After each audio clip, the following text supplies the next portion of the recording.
Hello students, कैसे हो? मजे में? अच्छा, देखो आज हम लोग कुछ इनकम टैक्स के बेसिक कॉन्सेप्ट के बारे में डिस्कस करने वाले हैं। यानी we are discussing about basic concept of income tax. ठीक है बच्चों, हमारा टॉपिक है आज basic concept of income tax.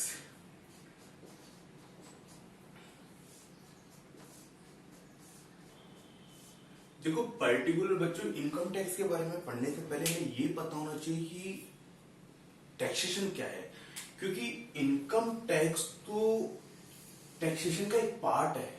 ठीक है, सबसे पहले हमें ये पता होना चाहिए कि टैक्सेशन क्या होता है, उसके बाद हम इनकम टैक्स पे अगर डिस्कस करें तो और आसानी से हमें समझ में आएगा, यानी इजी वे में इनकम टैक्स समझ आ सकता है। अब हम बात करते हैं सबसे पहले टैक्सेशन की।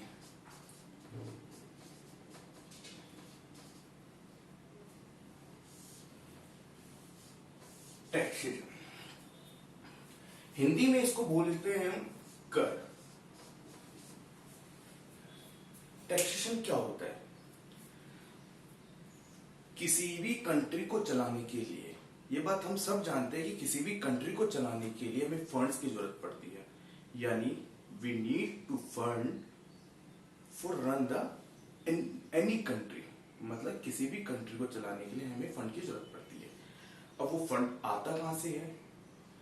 किसी कंट्री को एडमिट करना है, यानी हमें उसका एडमिनिस्ट्रेशन करना, उसको रन करना है, उसको मैनेज करना है। इसके लिए फंड आएगा कहां से? वो फंड जो आता है वो टैक्सेशन से आता है। यानी ये बोले कि फंड का जो सोर्स है, फंड का जो सोर्स है वो टैक्सेशन है। फंड का जो सोर्स है वो क्या है? टैक्सेशन है। विदाउट टैक्सेशन हम फंड अराइज कर ही नहीं सकते, यानी हम फंड बना ही नहीं सकते। तो सब अब बात आती है कि टैक्सेशन होता क्या है, मतलब टैक्सेशन क्यों जरूरत है, किस देश को चलाने के लिए फंड की क्या जरूरत है, देश को चलाने के लिए वो कौन कौन सी चीजें हैं। हम टॉपिक टू टॉपिक बात करने वाले हैं, यानी हमारा हर एक चीज का अलग अलग टॉपिक होगा ताकि हम हमारी चीजों को डिस्कस कर सके। पहले बात आती है हमारा first point, what is taxation. Taxation क्या है? सिंपल वे में अगर हम इसका जवाब दें तो हम बोल सकते हैं, सीधी सी बात है, taxation is imposed by the government. Taxation वो चीज है जो गवर्नमेंट इंपोज करती है, यानी लगाती है। ठीक है, सिंपल वे में हम बोलते हैं taxation is imposed by the government। ठीक है, पहली चीज। दूसरी चीज ये होती है कि वाई इज इम्पोज्ड, ये क्यों इम्पोज किया जाता है, क्यों लगाया जाता है। ठीक है, मेन पर्पज हमारा ये है वाई इज इम्पोज्ड। जैसा कि मैंने आपको बताया है कि टैक्सेशन इम्पोज करने का रीजन क्या है। अगर हमें कंट्री को रन करना है, एडमिट करना है, उसका एडमिनिस्ट्रेशन करना है,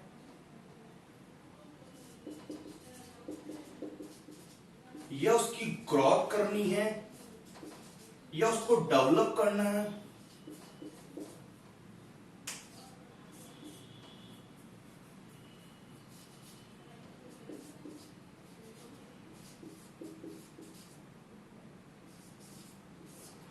तो ऐसे केस में हमें टैक्सेशन की जरूरत पड़ेगी। बिना टैक्सेशन के ना तो हम किसी कंट्री को चला सकते हैं, ना उसका प्रबंध कर सकते हैं, ना उसको ग्रोथ पे ले जा सकते हैं, ना उसको डेवलप कर सकते हैं। अब हमारे साथ में प्रॉब्लम ये आती है कि साहब कि what is meaning of growth, कि भाई what is meaning of growth, run, administration, develop, ये क्या है। हमें ये समझना जरूरी है कि देश का चलता कैसे है, उसका एडमिनिस्ट्रेशन कैसे होता है, उसकी ग्रोथ कैसे होती है, उसको डेवलप कैसे किया जाता है। देखो मैं आपको बताऊं, जितनी भी आपको देश में सर्विसेज प्रोवाइड है गवर्नमेंट के द्वारा, वो क्या हम प्रोवाइड करवाते हैं? नहीं, वो गवर्नमेंट प्रोवाइड करवाती है।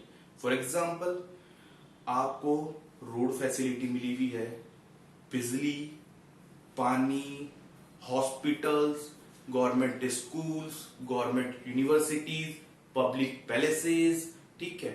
ये सब किसने दिए? गवर्नमेंट ने दिए। तो क्या गवर्नमेंट खुद कमाएगी और खुद अपने पास से खर्च करेगी? नहीं। गवर्नमेंट क्या करेगी? हमसे वो पैसा लेगी। किस थ्रू? किसके थ्रू लेगी? टैक्सेशन के थ्रू। गवर्नमेंट क्या करती है? टैक्सेशन के थ्रू हमसे पैसा कलेक्ट करती है और उस पैसे को किस पे इन्वेस्ट करती है, कहां खर्च करती है उन पैसों को? जितने भी हमारे देश के पब्लिक सेक्टर्स है, गवर्नमेंट यूनिवर्सिटीज है, गवर्नमेंट स्कूल्स है, सरकारी हॉस्पिटल्स है, जितनी भी रोड है या फिर लाइट्स है, पानी है, बिजली है, ये जो सुविधाएं गवर्नमेंट हमें प्रोवाइड करवाती है, ये हमारे टैक्सेशन फंड को हमसे कलेक्ट करके हम लोगों को प्रोवाइड करवाती है। ये हमारी देश की कंट्री का ग्रोथ, हमारे देश की ग्रोथ का एक पार्ट है, ठीक है। अब बात आती है हमारे लिए कि साहब हमने ये तो समझ लिया है कि साहब कि ठीक है, हम लोगों को टैक्सेशन की जरूरत पड़ेगी क्योंकि हमें देश चलाना है, देश को चलाने के लिए हमें टैक्सेशन चाहिए। टैक्सेशन क्यों चाहिए? क्योंकि हमें फंड चाहिए, और फंड किसके थ्रू मिलेगा? टैक्सेशन के थ्रू मिलेगा, ठीक है। लेकिन हम बात करते हैं कि what is type of taxation. Taxation कितने टाइप के होते हैं? मेन हमारा जो पॉइंट है आज की क्लास का वो यही है, विच टाइप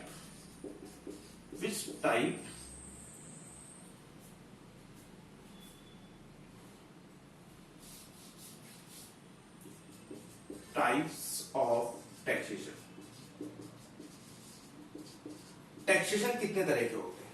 हमारा मेन जो टॉपिक है आज की क्लास का वो ये है कि टाइप्स ऑफ टैक्सेशन, टैक्सेशन कितने तरह के होते हैं। मैं आपको बता देता हूं, टैक्सेशन दो तरह के होते हैं। First direct tax, second indirect tax. अच्छा साहब, ये डायरेक्ट टैक्स इनडायरेक्ट टैक्स क्या होता है ये तो बता दो जरा, हम तो ये भी नहीं जानते कि डायरेक्ट टैक्स इनडायरेक्ट टैक्स क्या होता है। अच्छा, हम डायरेक्ट टैक्स और इनडायरेक्ट टैक्स की बात कर लेते हैं। पहले तो हम ये बात करेंगे कि डायरेक्ट टैक्स कौन कौन से होते हैं और इनडायरेक्ट टैक्स कौन कौन से होते हैं, फिर उसके बारे में समझेंगे कि इनडायरेक्ट टैक्स होता क्या है और डायरेक्ट टैक्स होता क्या है। डायरेक्ट टैक्स जो है वो दो तरह के होते हैं। कौन कौन से? इनकम टैक्स और वेल्थ टैक्स। लेकिन हाल ही में गवर्नमेंट ने इस टैक्स को हटा दिया है। वेल्थ टैक्स अब हमारे देश में लागू नहीं है, ठीक है। इसका मतलब डायरेक्ट टैक्स में केवल एक ही टैक्स है, वो कौन सा? Income tax. अब बात करते हैं इनडायरेक्ट टैक्स कौन सा होता है। सब इनडायरेक्ट टैक्स जो है उसमें दो तरह के टैक्स है, जीएसटी और कस्टम, ठीक है। ये जो जीएसटी टैक्स जो है 2017 से पहले हमारे यहां पर जीएसटी नहीं था। इस जीएसटी के कुछ और पार्ट थे। जैसे मैं बोलूं, पहले हमारे यहां VAT, CGS, CST, central sales tax, या फिर हम बोले कि सर्विस टैक्स था, या एक्साइज ड्यूटी थी, ठीक है।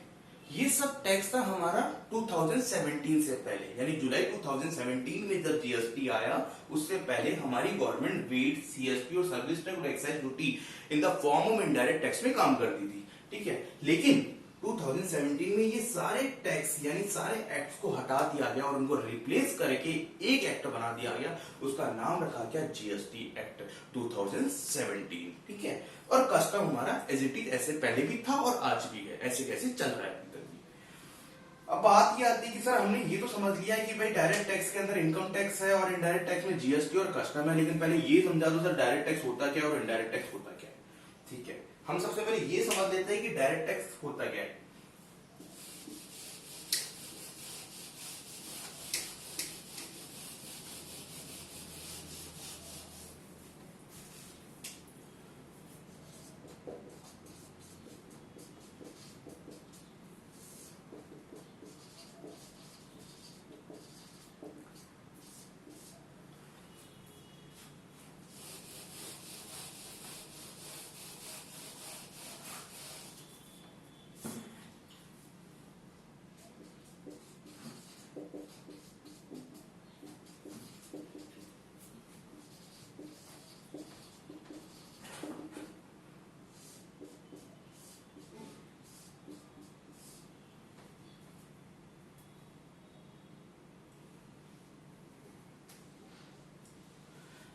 In case of direct tax, ठीक है, the amount of tax is levied on a person, it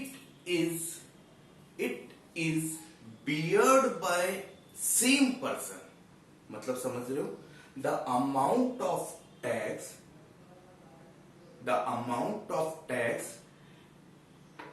is levied on a person, it is beared by same person, ठीक है।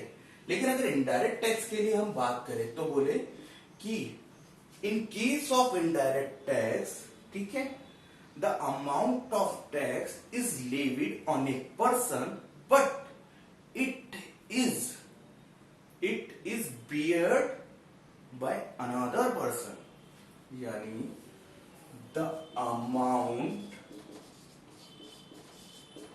of tax is levied or imposed on a person, but it is beared by same person. In case of indirect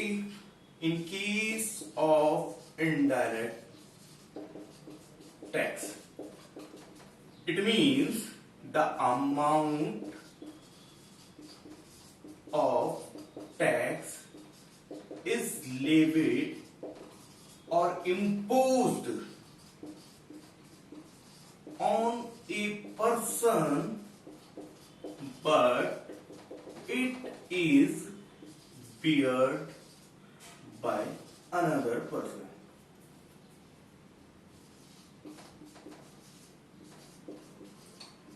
मतलब हिंदी में अगर सीधी सी बात करें और general language में हम समझे तो सीधी सी बात है कि ये एक ऐसा टैक्स है जो किसी एक व्यक्ति पर लगाया जाता है और उसी के द्वारा ही उसका वजन सहन किया जाता है, यानी उसी के द्वारा ही उसको बियर किया जाता है, उसका बर्डन उसी व्यक्ति को होता है। लेकिन इन केस ऑफ इनडायरेक्ट टैक्स कि ये एक ऐसा टैक्स है जो किसी एक व्यक्ति पर लगाया जाता है लेकिन उसका बर्डन और उसको बियर किसी दूसरे व्यक्ति द्वारा किया जाता है, अनदर पर्सन, कोई अन्य व्यक्ति उसका बर्डन यानी उसका वजन सहन करेगा। बात समझ में आई क्या? वो कैसे होता है? देखो क्या होता है कि जो डायरेक्ट टैक्स है वो इनकम टैक्स पे लगता है। तो उस केस में ये बोला गया है कि साहब डायरेक्ट टैक्स के अंदर ये कहते हैं कि साहब आपने इनकम अर्न करी, आपने इनकम अर्न करी तो आपको अपनी इनकम पे टैक्स देना होगा, ठीक है, आपको अपनी इनकम पे टैक्स देना होगा। और वो टैक्स कहां से निकाल के देना पड़ेगा? अपनी पॉकेट में से निकाल के। किसको देना होगा? गवर्नमेंट को देना होगा। लेकिन इनडायरेक्ट टैक्स के केस में क्या होता है कि आपके ऊपर टैक्स लेवी किया गया है, यानी टैक्स की लायबिलिटी आप पे डाली गई है, लेकिन आप उस टैक्स को किसी और से कलेक्ट कर रहे हो, यानी अल्टीमेटली उस टैक्स को किसी और से कलेक्ट किया जा रहा है और फिर उस टैक्स को क्या किया जा रहा है? पे किया जा रहा है। फिर उस टैक्स को क्या किया जा रहा है? गवर्नमेंट को पे किया जा रहा है। इसको एक छोटे से एग्जांपल से समझते हैं। Direct tax and indirect tax. पहला पॉइंट आता है लेविड और इम्पोज्ड, दूसरा पॉइंट आता है पेड, तीसरा पॉइंट आता है कलेक्टेड, चौथा पॉइंट आता है बर्डन, ठीक है। इसी तरह से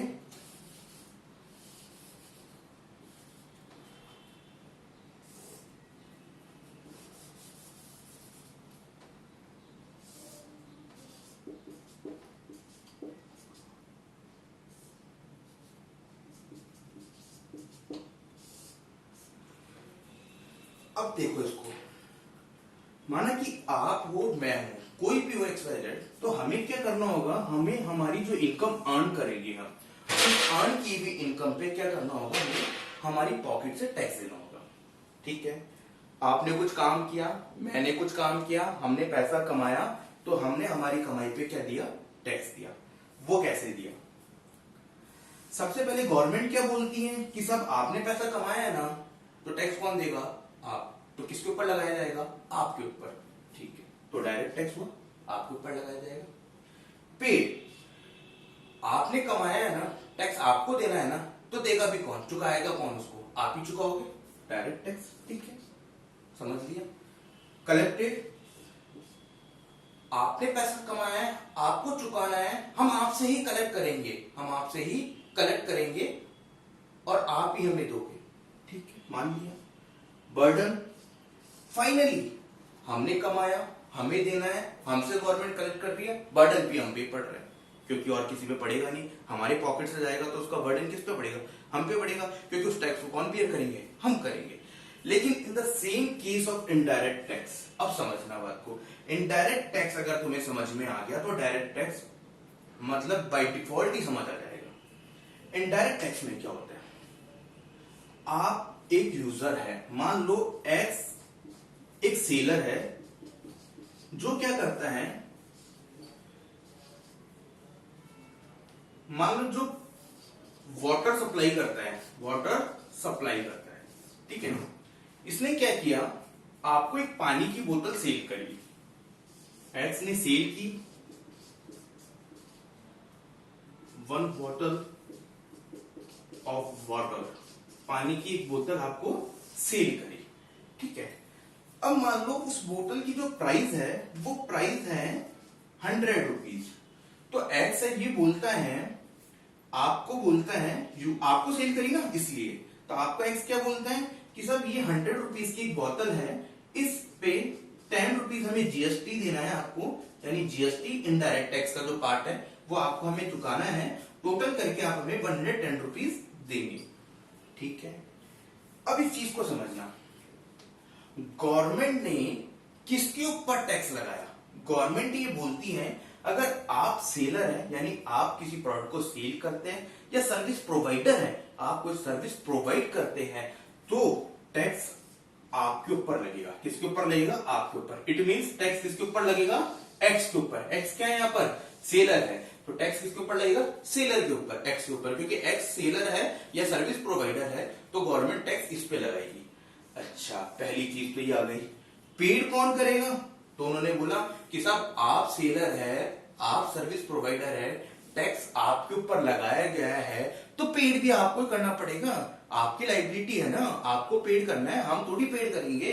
तो कौन पेड करेगा, एक्स पेड करेगा। किसको पे करेगा, गवर्नमेंट को पे करेगा। ठीक है, मान लिया, समझना। लेकिन कलेक्ट किससे किया जाएगा, ये टैक्स का अमाउंट जो है 10 रुपए, ये टैक्स का अमाउंट कलेक्ट किससे किया गया, आपसे, क्योंकि एक्स ने प्रोडक्ट किसको बेचा, आपको बेचा। एक बोतल पानी की किसको दी, आपको सेल करी। ठीक है, उसने 100 रुपए की जो बोतल है उस पर 10 रुपए जीएसटी लगा के आपको सेल करी, तो आपसे 10 रुपए जीएसटी उन्होंने क्या कर लिया, आपसे कलेक्ट किया, और कलेक्ट करके किसको दे दिया, गवर्नमेंट को पेड कर दिया। इसका बर्डन अल्टीमेटली किस पे पड़ा, बताओ, इस टैक्स का बर्डन किस पे पड़ा। एक्स तो सेलर था, उसने तो प्रोडक्ट को सेल किया, उसकी लायबिलिटी थी टैक्स चुकाना, लेकिन उसने कलेक्ट किससे किया, आपसे कलेक्ट किया और गवर्नमेंट को पे कर दिया। इसका बर्डन किस पे पड़ा, आप पर, यानी आप इसकी फाइनल कंज्यूमर हो, इसलिए आप पर इसका बर्डन पड़ा। तो सीधी सी बात है, अगर हम इसको समझे तो ये बोले कि डायरेक्ट टैक्स एक ऐसा टैक्स है जो एक ही व्यक्ति पे लगाया जाता है, उसी व्यक्ति द्वारा चुकाया जाता है, उसी व्यक्ति द्वारा कलेक्ट किया जाता है, और उसी व्यक्ति पर उसका बर्डन पड़ता है। ठीक है, यानी वही उसको बियर करता है। लेकिन indirect tax, in the case of indirect tax एक ऐसा टैक्स है जो किसी सर्विस प्रोवाइडर या सेलर पे लगाया जाता है। ठीक है, जो पेड किसी सर्विस प्रोवाइडर या सेलर के द्वारा किया जाता है, लेकिन कलेक्टेड अल्टीमेटली फाइनल कंज्यूमर से किया जाता है, और उसका बर्डन भी फाइनल कंज्यूमर उठाता है। ठीक है, तो दोनों में डिफरेंस समझ में आया। ठीक है, कि डायरेक्ट टैक्स क्या है, डायरेक्ट टैक्स में चारों कंडीशन एक ही पर्सन पे एप्लीकेबल होती है, लेकिन इनडायरेक्ट टैक्स के अंदर पहली तो कंडीशन एक पर्सन पे यानी सेलर और सर्विस प्रोवाइडर पे एप्लीकेबल करती है, लेकिन बाकी की दो कंडीशन जो है वो अल्टीमेट यूजर पे जाती है। तो उस केस के अंदर, ऐसे केस में क्या हुआ, ये हमारा इनडायरेक्ट टैक्स हुआ। बात समझ में आ रही है यहाँ तक। अब आगे हम बात करते हैं कि भाई हमें डायरेक्ट टैक्स इनडायरेक्ट टैक्स तो समझ में आ गया, लेकिन अब एक छोटा सा एग्जांपल से समझ लेते हैं इसको। जैसे आपके भैया ने आपको चाटा मारा, सीधा चाटा मारा, तो क्या हुआ? डायरेक्ट हिट हुआ। तो ये क्या है? डायरेक्ट टैक्स की कैटेगरी में है, क्योंकि वो डायरेक्ट हिट हुआ। लेकिन अब आपके भैया ने आपको चाटा मारा, तो अब आपको बर्दाश्त थोड़ी होगी ये चीज कि भाई मेरे भैया ने मेरे को चाटा मारा। तो अब आपको तो ऐसे रहेगा ना कि इसके चाटा पड़े तब मेरे मन को शांति मिले। अब वो कैसे पड़े? आप तो मान नहीं सकते, आपका भैया रह गया। आपने अपने पापा को बहकाकर अपने भैया के चाटा लगवा दिया, तो क्या हुआ? दिल को सुकून किसको मिला? आपके दिल को सुकून मिला। हिट किसने किया? आपके पापा ने। किसको किया? आपके भैया को। तो ये क्या है? इनडायरेक्ट हिट करना, ये इनडायरेक्ट टैक्स हुआ। ठीक है। जब किसके अंदर कोई अनदर पर्सन आ जाए, यानी जब आपके ऊपर कोई चीज एप्लीकेबल नहीं है, किसी और पर्सन की बात कर ली जाए, तो वो इनडायरेक्ट टैक्स में आ जाता है। और डायरेक्ट टैक्स के अंदर सिर्फ आप ही के ऊपर एप्लीकेबल होती सारी कंडीशंस। ठीक है। आगे हम बात करते हैं, छोटी सी बात कर लेते हैं।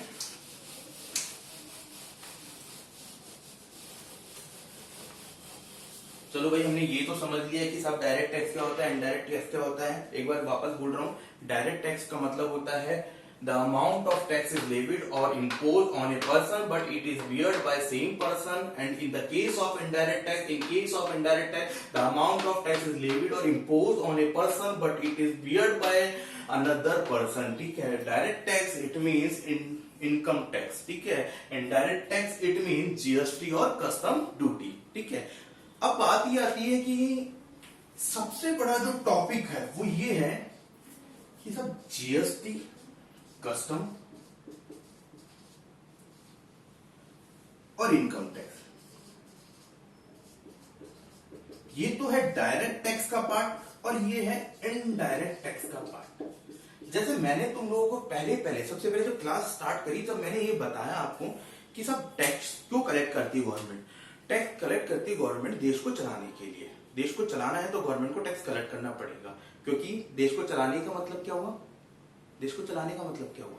देश को चलाने का मतलब ये है सरकारी स्कूल, सरकारी कॉलेजेस, सरकारी हॉस्पिटल्स, बिजली, पानी, आपकी पुलिस फोर्स, आर्मी। आपके देश को चलाने के लिए जो तोपें खरीदी जाती है, जो मिसाइल्स खरीदी जाती है, जो बम्स खरीदे जाते हैं, ये कहां से आते हैं? ये हमारे टैक्स के थ्रू दिए गए फंड से ही तो आते हैं।